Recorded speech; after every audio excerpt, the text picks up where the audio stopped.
News Dubai से और मैं हूँ आपकी होस्ट सिताराना। इस वक्त मौजूद हैं बीइंग मुस्कान के मिस यूनिवर्स इंटरनेशनल इवेंट में। हमारे साथ मौजूद हैं आशुतोष, इनको एक खूबसूरत अवार्ड से नवाजा गया है। पूछते हैं इनकी सक्सेस के बारे में। थैंक यू, शुक्रिया।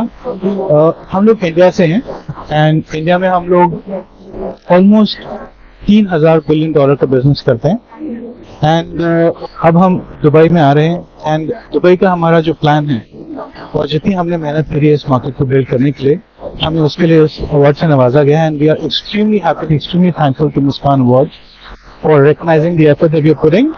We see a very, very bright future and we are hoping that, you know, all the efforts that we are putting in, ये सिर्फ हमारे लिए नहीं, पूरे यूए के लिए एक अच्छा इम्पैक्ट करते हैं। सर, आप कितने साल हैं और ये अवार्ड अचीव करने के लिए आपको कितना टाइम लगता है?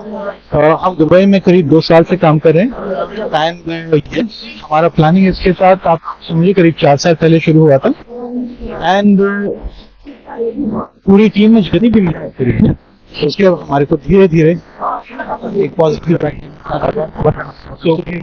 फॉरवर्ड कि हम इस तरह से मेहनत करते हैं। ये ब्यूटीफुल जगह है, इसमें हम लोग और अच्छा काम करते हैं। जबरदस्त। पाक न्यूज के व्यूअर्स को क्या मैसेज देते हैं? पाक न्यूज को पिछले 7 साल से फॉलो कर रहा हूँ। इंडिया में भी काफी लोग इस चैनल को काफी प्यार देते हैं और दुबई में तो देखना ही क्या, बहुत ही प्यारे लोग हैं, बहुत ही परफेक्ट सच्ची न्यूज ये लोगों के सामने लेके आते हैं। जमीन के जो भी हालात हैं उससे आपको रूबरू कराते हैं। मैं इसके लिए उनको शुक्रिया अदा करता हूं। Thank you so much. आप देख रहे हैं पाक न्यूज।